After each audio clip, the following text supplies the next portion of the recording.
皆さんこんにちは。日本将棋連盟棋士七段の村中修司です。今回もですね、将棋大勢実況対局の方をやってまいりますので、ぜひぜひ最後までごゆっくりお楽しみください。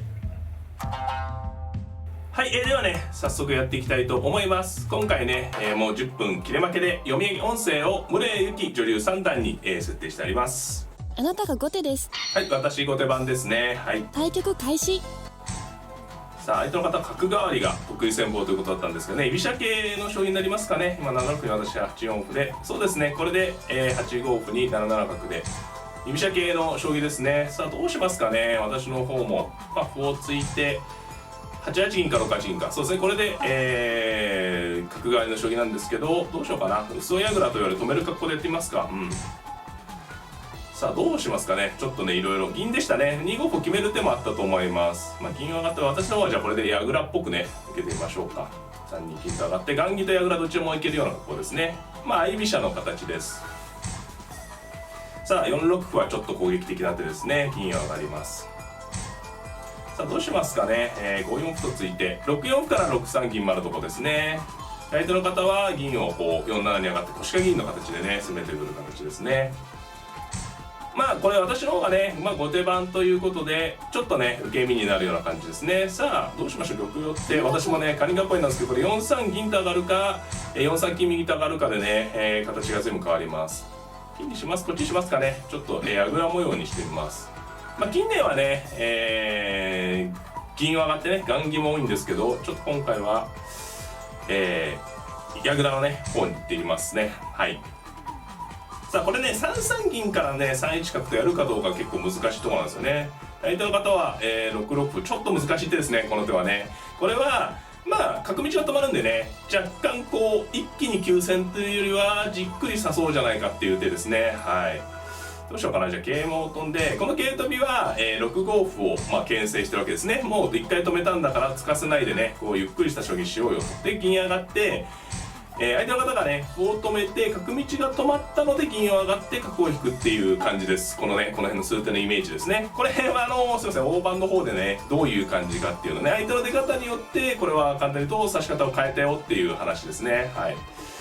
さてで相手の方は銀を腰掛けてきました。さあこれは再びねここの歩を突くことが可能になりました。私は一回端歩を突いて様子を見ます。この端歩もそうですね、こう突かしてから突きたいってことですね。これ一手こうなんでここで端歩突くんだってね思われる方いると思うんですけど、角は上がってから歩を突くと一手損するんですよね。これで手順にこう角が出た方が得するということです。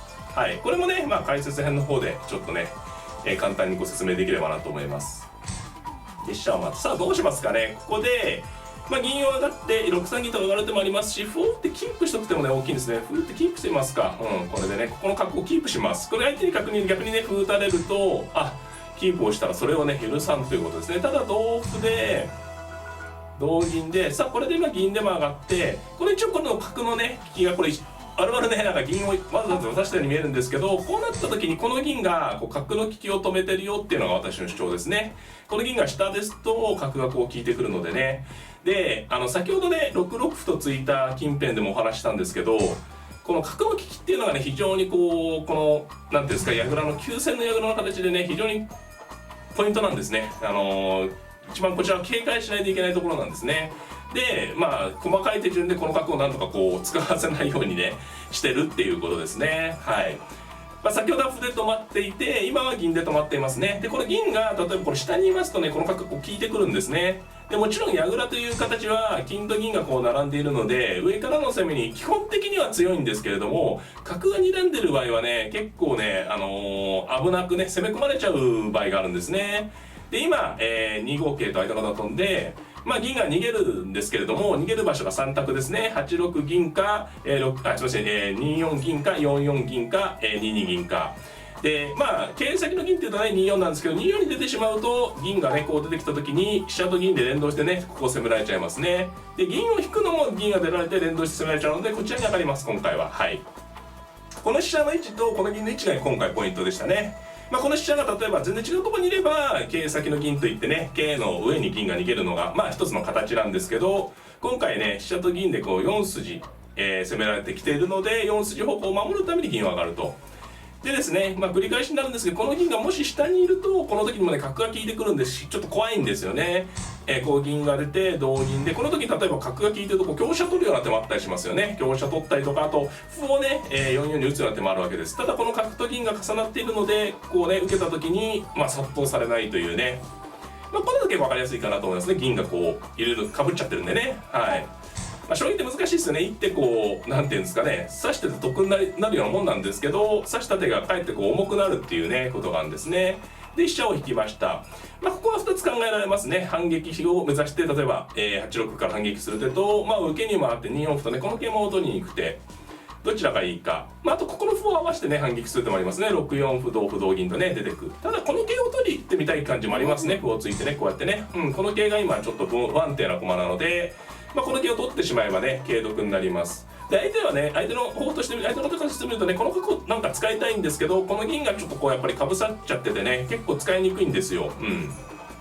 これ出てこうにもね、どちらにも私の甲府がね、いるんで、こう7五銀もね5銀もできないで5六とついてね、多分桂を取ったら5五歩ってことだと思うんですけどね、これで銀を出てくために多分5五歩と5六5五歩なんですけど、これですとね、これですと桂馬1枚今丸々取れたのでね、かなり、私は得をしたなということですね。さてじゃあここからどうするかですね。そろそろ反撃してもいいですし、このポジット取るような手もありますね。反撃の筋としては8六歩とか8六歩とかですね。あと9五桂っていうのもね結構ね厳しい手なんですよね。9五桂もやってみたいな。歩を取り込む手もあるし、王手でここに角出る筋もあるんでね、それを含み戦っていきたいところです。あとはね8六桂というのも将棋の手筋ですね。これ桂馬打ってみますか、端にね。これ桂打ちがね結構ね、飛車角と連動して、次に、8七桂成同金8六歩という狙いですね。でこれね以前の、動画でももしかしたら言ったかもしれないですけど、こう得した駒っていうのは打ちやすいんですよね。今ここで桂馬、相手からいただいたというかね、もらった駒、得した駒なので、ここに桂馬打ってね、例えば8七桂成っていくとこう桂馬取られる攻め方なんですけど、もともともらった桂馬なんでね、こう使いやすいっていうねことですね。はい。で今5五歩をね取らなかったら同歩と取るとね銀が出てきてね、手順に使われちゃうんでね。で、銀を受けました。でこの手ね桂を突っ込んでってもね同銀で、それで8六歩って手もあるんですけど、受けてこられたんでね、そこまでなんていうんですかね、がむしゃらにやらなくてもって感じですかね。取り込んどく手か、8六歩とついて攻めていく手もあるとこですね。どっちがいいかな。8六歩もある。ただ同角でね角交換になるのをねちょっと嫌ってるんです私もね。この角せっかく今使いにくくなってる角を8六歩とつくと同角でね角交換されちゃうと、今この角封印してるような格好なんでね、そこの分がちょっと嫌だなって感じです。ここの歩をつくのも手筋ですね。7五歩と同銀なら6五桂、同歩ならここに銀とか桂とかね打てる。銀都合ついてますか。ここ手筋ですね。角の頭、同銀なら6五桂と飛んでいく。で、先ほどねこの銀が進めないためにこの歩がいっているような話をしたんですけど、もう今度5五歩と使われてるんでね、逆にこう桂馬を飛んで攻撃で反撃態勢ですね。これでは銀は使われましたけど、今度ねこの歩が今度今からいかんせんこっち効いてきてないんでね。さあこれでも叩いて攻めていって、部分的には好調ですね。あとはどこかで、2四角を私の方としては含みとしてます。剥がして、これね桂馬を飛んでいくときにね、この歩を切ってるのがポイントですね。そうすると金が逃げても歩を打つというね、分かりやすい攻めがあるので、金逃げたんですけど、歩を垂らしますか。これで、銀ですけどね、次ね、金持てば金を打って詰みっていう形まで持っていきました。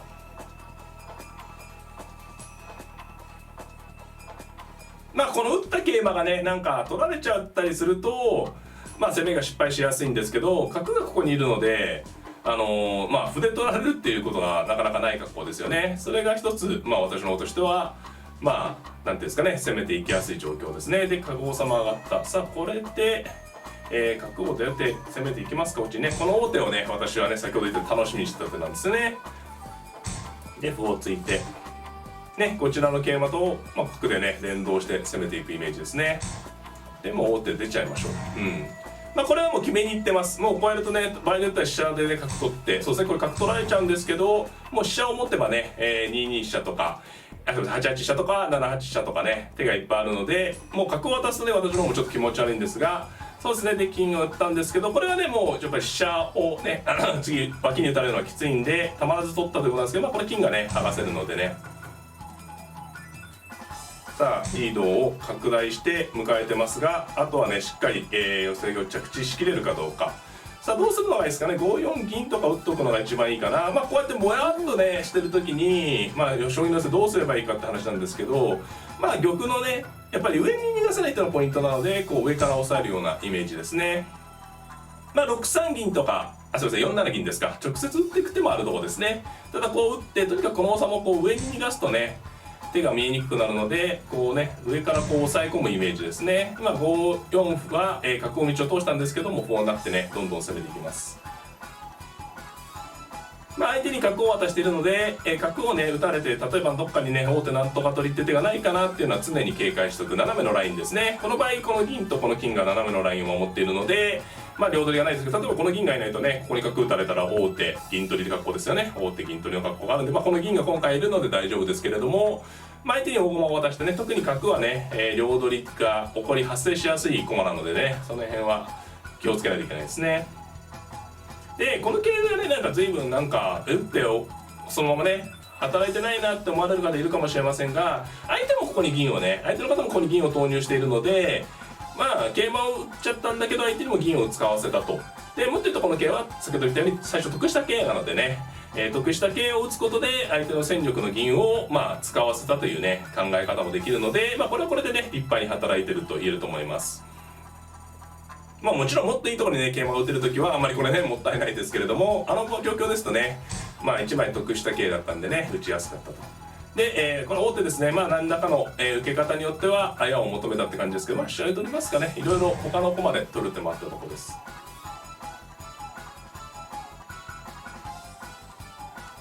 さあこれで、相手の方の王様にはね5八とから詰めろがかかってますね。これね、5八ととやってちょっと手数は長いですけどね詰みがありそうですね。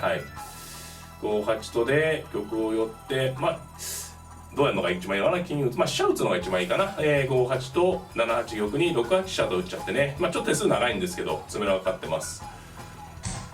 角ですか。これは今の言った手順をちょっと消した手ですね。金を取ってさ、これでも詰むかもしれませんが、玉を寄った時にどうだろう。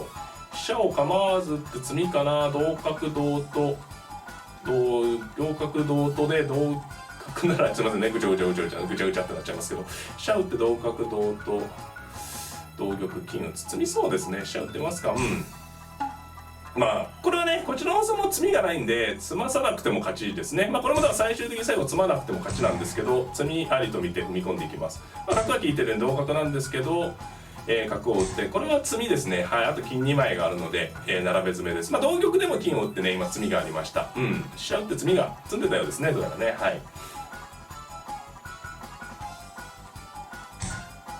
本局のねポイントは相手のね、角を使わせないっていうのがねポイントでした。その辺ね解説編の方で、詳しくねやりたいと思うので、ぜひぜひそっちも合わせていただければなと思います。これで詰みですね。ありがとうございました。いかがだったでしょうか。今回はですね将棋大勢実況対局の方やってまいりました。